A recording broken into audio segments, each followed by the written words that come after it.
Hello friends, मैं आपका स्वागत करता हूं मेलोडी ऑफ साइंस। मैं आपका होस्ट अमित राय।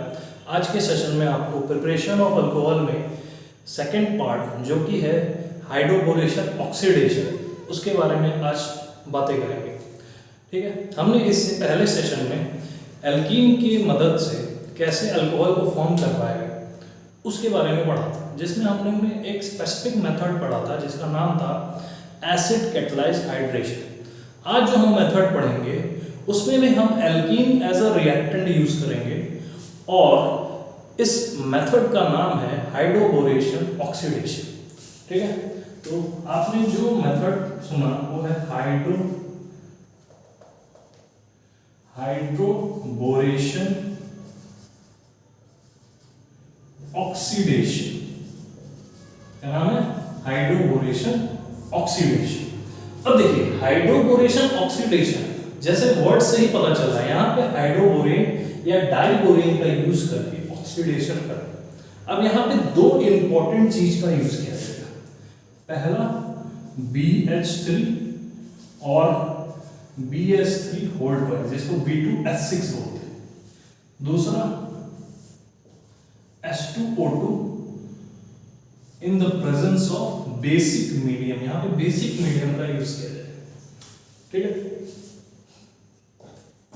अब ध्यान दीजिएगा, यहां पे हम BH3 के बारे में एक इंपॉर्टेंट कॉन्सेप्ट को जानेंगे। इससे पहले हम लोग कुछ छोटे इंपॉर्टेंट कॉन्सेप्ट्स को पढ़ लेते हैं, जिसमें हाइड्रोबोरेशन ऑक्सीडेशन हमें रिजल्ट क्या देता है। ध्यान दीजिएगा, यहाँ पे पहला रिजल्ट ये है। रिजल्ट हमेशा हर रिएक्शन में मैं आपको रिजल्ट जरूर बताऊंगा किस रिजल्ट के लिए उसको यूज किया जाएगा, क्योंकि जब आप कन्वर्जन करते हो या कन्वर्जन बेस्ड क्वेश्चन करते हो वहां पे इसका बहुत यूज आता है। देखिए, hydroboration oxidation mainly first degree alcohol form करता है। क्या फॉर्म करता है? First degree alcohol. First degree alcohol की फॉर्मेशन के लिए हाइड्रोबोरेशन ऑक्सीडेशन का यूज किया जाता है। ठीक, दूसरा यहाँ पे जो रूल यूज होता है वो होता है anti Markovnikov rule. Anti Markovnikov rule यानी anti Markovnikov rule. Anti Markovnikov rule क्या कहता है कि अगर आपके पास एक एल्कीन है और वहां पे आप न्यूक्लियोफिलिक सब्स्टिट्यूशन करा रहे हैं या न्यूक्लियोफिलिक अटैक करा रहे हैं, तो जो आपका न्यूक्लियोफाइल है वो उस डबली बॉन्डेड कार्बन पे जुड़ेगा जहां पे हाइड्रोजन ज्यादा है। ठीक है, ये हमारा एंटी मार्कोनिकॉफ रूल कहता है। अब चलिए, तो ये दो चीज अपने दिमाग में हमेशा याद रखें। अब BH3 के बारे में थोड़ा जान लेते हैं। BH3 के इंपॉर्टेंट क्या चीज हमें जानना है। देखिए, जो BH3 का स्ट्रक्चर है वो ऐसे H H H और यहाँ पे एक p ऑर्बिटल है जो एम्प्टी है। कैसे? देखिए, बोरॉन जो होता है उसका एटॉमिक नंबर 5, उसका जो कॉन्फ़िगरेशन है वो है 1s2 2s2 2p। ठीक है, अगर हम उसके नॉर्मल स्टेट, अगर हम उसका नोडल फॉर्म बनाएं तो ये है s और ये है p। यहाँ पे 2 इलेक्ट्रॉन, यहाँ पे एक इलेक्ट्रॉन। ठीक है, ध्यान दीजिए। अब इसके एक्साइटेड स्टेट में क्या होगा? एक्साइटेड स्टेट में हमारा यही इलेक्ट्रॉन ट्रांसफर हो जाएगा, इधर चला जाएगा और हमारा जो p हो जाएगा वो हो जाएगा, सॉरी यहाँ पे 1 इलेक्ट्रॉन ही रहेगा, क्योंकि यहाँ पे 2+1 है ना, तो यहाँ 2+1 होना चाहिए। जैसे ये एक्साइट करेगा तो यहाँ पे एक और इलेक्ट्रॉन आ जाएगा।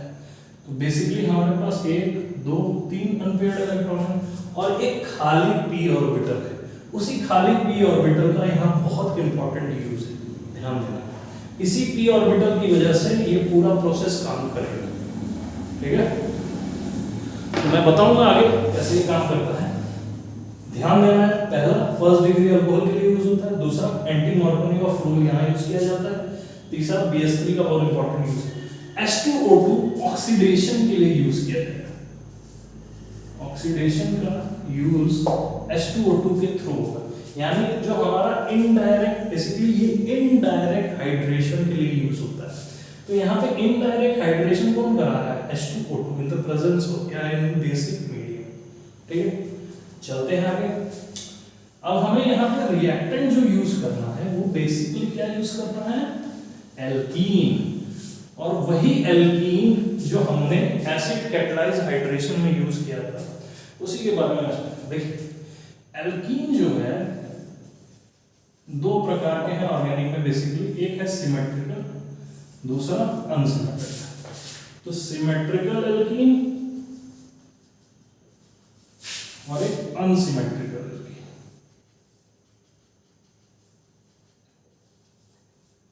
तो बहुत जल्दी से इसके बारे में थोड़ा पढ़ लेते हैं। सिमेट्रिकल का मतलब दोनों तरफ कार्बन सेम होना चाहिए। अगर हम इस डबल बॉन्ड को तोड़े तो दोनों तरफ क्या है, कार्बन का अमाउंट सेम होना चाहिए। तो यहाँ पे भी होना, यहाँ पे भी, तो सिमेट्रिकल हो गया। और अगर हम दूसरा बात करें तो यहाँ पे अगर हम डबल बॉन्ड तोड़ते हैं तो एक तरफ 2 है, एक तरफ 1 है, तो ये इक्वल नहीं है, तो ये अनसिमेट्रिकल है। तो इन दोनों पे हमको ये रिएक्शन देखना है। देखिए इसमें तो बहुत इजी है, इसमें कुछ है नहीं, मैं अभी बताता हूँ। लेकिन इसमें इंपॉर्टेंट मैकेनिज्म का यूज होगा और इसी में खासकर ये एंटी मार्कोनी का फ्लूइड लगेगा। इसमें एंटी मार्कोनी का फ्लूइड लगने का कोई मतलब नहीं है, यहाँ पे एंटी और मार्कोनी का फ्लूइड का यूज किया जाएगा। ठीक है, चलिए आगे बढ़ते हैं और हम लोग रिएक्शन करते हैं। तो पहले हम सिमेट्रिकल एल्कीन पे देखते हैं कैसे होगा। सिमेट्रिकल एल्कीन, फिर उसके बाद अनसिमेट्रिकल। सिमेट्रिकल एल्कीन में कुछ नहीं करना है हमें, CH2 डबल बॉन्ड CH2। यहाँ पे जो हम इंग्रेडिएंट यूज कर रहे हैं, इंग्रेडिएंट मैं बोलता हूँ, ठीक है, आपको केमिस्ट्री की भाषा में रिएजेंट की बात की जाएगी। तो यहाँ पे पहला है BH3 या BH3 होल ट्वाइस, जिसको हम B2H6 बोलते हैं, और H2O2 in the presence of basic medium. यहाँ पे बेसिकली वाटर का अटैच करना है। तो वाटर कैसा होता है, H+OH-।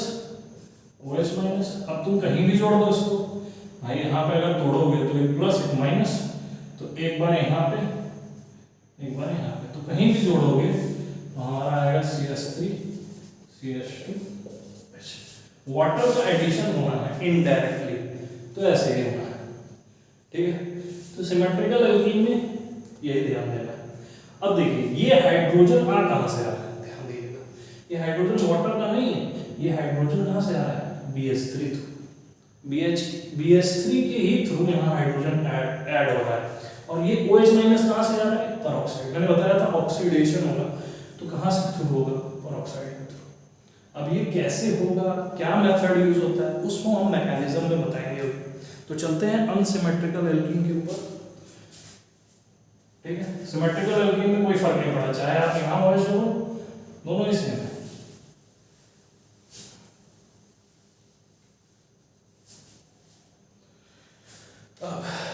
बहुत इंपॉर्टेंट अनसिमेट्रिकल एल्कीन, वहां पे एंटी मार्कोनी का रूल का यूज होगा।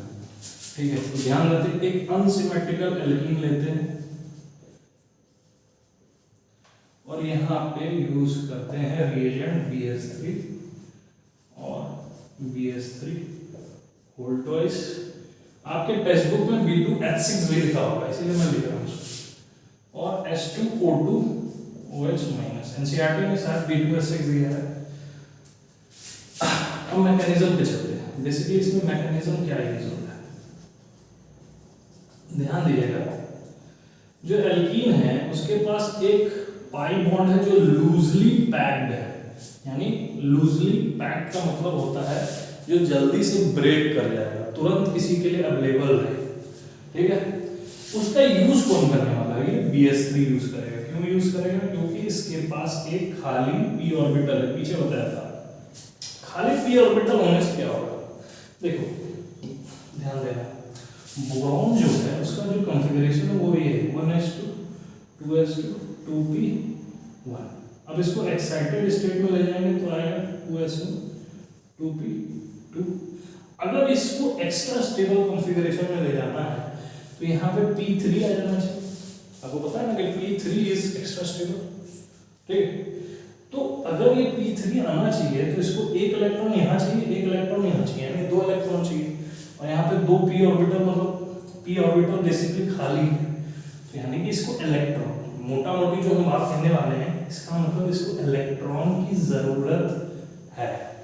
अब ये इलेक्ट्रॉन की जरूरत कौन पूरी करेगा? ये लूजली पाई बॉन्ड इलेक्ट्रॉन्स, ठीक है। तो बेसिकली क्या होता है कि हमें चूज करना है कि किस कार्बन की तरफ ये अटैच करेगा या अटैक करेगा। तो अगर मान लो आप इधर अटैच करते हो उसको, तो बोरॉन जो होता है वो पॉजिटिव होता है, इसका मतलब यहाँ पे तो नेगेटिव आएगा, यहाँ पे नेगेटिव आएगा तभी तो ये अटैच होगा। यहाँ पे इलेक्ट्रॉन है तभी तो ये अटैच हो रहा है, और अगर यहाँ अटैच होगा तो यहाँ पे भी आएगा। तो जहाँ अटैच होगा बी, उसके अपोजिट वाले कार्बन पे पॉजिटिव चार्ज आने लगता है, और पॉजिटिव चार्ज आने का मतलब क्या होता है? कार्बोकैटायन का फॉर्मेशन।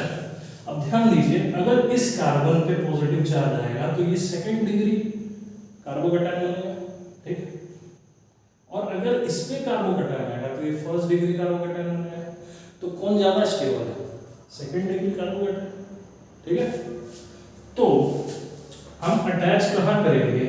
हमें सेकंड डिग्री बनाना है, तो हमें अटैच कहाँ करना है? इस वाले कार्बन। तो बी कहाँ जाके जुड़ने की कोशिश करता है? इस वाले कार्बन, और ये ऐसे मूव करता है। जैसे ही ये प्रोसेस हो रहा होगा, ये कार्बोकैटायन के फॉर्म में जाने वाला होगा, तब तक हाइड्रोजन अपना पूरा इलेक्ट्रॉन लेके यहाँ पे मूव कर जाता है। अब ऐसा क्यों होता है? ताकि ये कार्बोकैटायन ना बन पाए, इसीलिए हाइड्रोजन यहाँ से टूट के बनता है। इसीलिए मैंने बोला था कि BH3 क्या प्रोवाइड करता है? हाइड्रोजन। और हमारा अगला स्ट्रक्चर क्या फॉर्म करता है? CH3 CH2 CH2 BH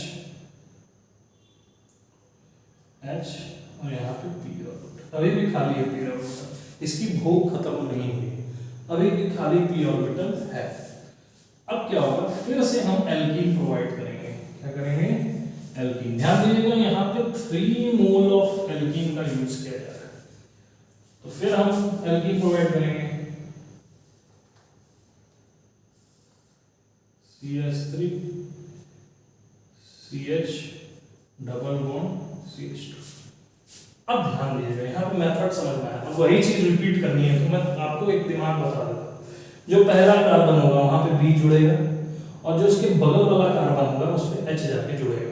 वो H कहाँ से जुड़ेगा? यहीं से रिमूव होकर जाएगा। B से अटैच हाइड्रोजन वो रिमूव होगा और जाके उसके पहले कार्बन के सेकंड कार्बन पे जाके जुड़ जाएगा। यानी कि ये जो B है ये जाएगा इधर, और ये जो H है ये जाएगा इस कार्बन। तो हमारा स्ट्रक्चर कुछ इस तरह हो जाएगा, CH3 CH2 CH2 B CH2 CH2 CH3, ठीक है। एक हाइड्रोजन अभी भी बचा है, तो वो B पे अटैच हो जाएगा, और यहाँ पे P ऑर्बिटल अभी भी इसको बढ़िया से बनाते हैं, ठीक है। P ऑर्बिटल अभी दिखा रही है, अभी भी इसकी वो खत्म नहीं हुई है। तो हमने बोला था 3 बार लेना है, तो पहला ले लिया, दूसरा ले लिया, अब तीसरी बार लेते हैं CS एल्कीन को, CH2 डबल बॉन्ड CH2। वही चीज रिपीट करनी है। जो B है हमारा अटैच करेगा इधर, और हाइड्रोजन हमारा कहाँ जाएगा? इस वाले कार्बन पे। ध्यान देना है। तो जैसे ही यहाँ पे आएगा हमारा CH3 CH2 CH2, ये B हो गया, CH2 CH2 CH3, और यहाँ पे हमारा क्या आ जाएगा? CH2 CH2 CH3। अब ध्यान दीजिए, यहाँ पे तीनों चीज सेम लिखी हुई है, CH2 CH2 CH3 CH2 CH2 CH3 CH2 CH3। इसको कलेक्टिवली लिखा जा सकता है कैसे? CH3 CH2 CH2 थ्राइस और B, ठीक है। ये हमारा कलेक्टिवली, तो इसको हम हटा देते हैं, ये दिखाने के लिए ताकि कैसे फॉर्म हो रहा है। तो इसको हम थोड़ा सा रब कर देते हैं, थोड़ा छोटे में लिखते हैं। तो ये हमारा प्रोडक्ट है। अब इसके बाद हमें क्या करना है? इसके बाद हमें H2O2 को रिएक्ट कराना है इन बेसिक मीडियम। तो अब हम अगला ऑक्सीडेशन करेंगे। क्या करेंगे? ऑक्सीडेशन इन बेसिक मीडियम। जैसे ही ऑक्सीडेशन करेंगे, तो ऑक्सीडेशन का मतलब यही है कि यहाँ पे OH जुड़ा हुआ है, तो एक OH नेगेटिव होगा, एक OH पॉजिटिव होगा। तो हमारा बेसिकली जो पॉजिटिव वाला OH है वो जाके जुड़ेगा कहाँ पे, इस पे, क्योंकि बोरॉन तो पॉजिटिव है। अगर इसको हम ब्रेक करें, इन दोनों को ब्रेक करते हैं तो बोरॉन इज पॉजिटिव, तो बोरॉन 3+ बन जाएगा और ये क्या हो जाएगा 3CH2 पॉजिटिव, ऐसे होगा अगर हम इसको नॉर्मली ब्रेक करते हैं, बहुत छोटे बच्चों की तरह ब्रेक करते हैं। अब देखिए ध्यान दीजिए, इस कार्बन पे जुड़ना है किसी को, और हमने बोला था मार्कोनिकॉफ रूल होना है। मार्कोनिकॉफ रूल ने क्या कहा था कि जो नेगेटिव वाला पार्ट होगा वो हमेशा जो न्यूक्लियोफाइल होगा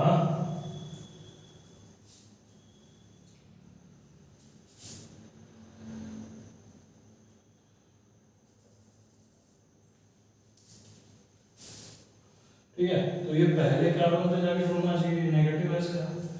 तो यहाँ पे देखिए एक पॉजिटिव एक नेगेटिव, तो ये पॉजिटिव वाला कहाँ अटैच रहेगा, इसके पहले कार्बन पे, और जो नेगेटिव वाला उसके बी के साथ जुड़ जाएगा। तो यहाँ पे भी इसको 3 मोल लेना पड़ेगा, और जैसे ही आप 3 मोल लेंगे तो हमारा फॉर्म क्या करेगा CH3 CH2 CH2 OH plus BOH whole thrice. ये हमारा प्रोडक्ट फॉर्म होता है। तो हमारा क्या प्रोडक्ट हो रहा है C3CH3 CH2 CH2 OH plus BOH whole thrice, या इसको H3BO3 भी बोलते हैं, ठीक है। तो ये था हमारा हाइड्रोबोरेशन ऑक्सीडेशन। ध्यान देना है रिजल्ट, पहला फर्स्ट डिग्री अल्कोहल के लिए यूज किया जाता है, दूसरा इसमें एंटी मार्कोनिकॉफ रूल यूज होता है। तो यहीं पे सेशन को खत्म करते हैं। मैं आपका होस्ट अमित राय आपको यहीं पे विदा करता हूँ। Everyone you are thank to watch this video. अगर आपको ये वीडियो अच्छी लगी हो तो लाइक शेयर और सब्सक्राइब ज़रूर करें।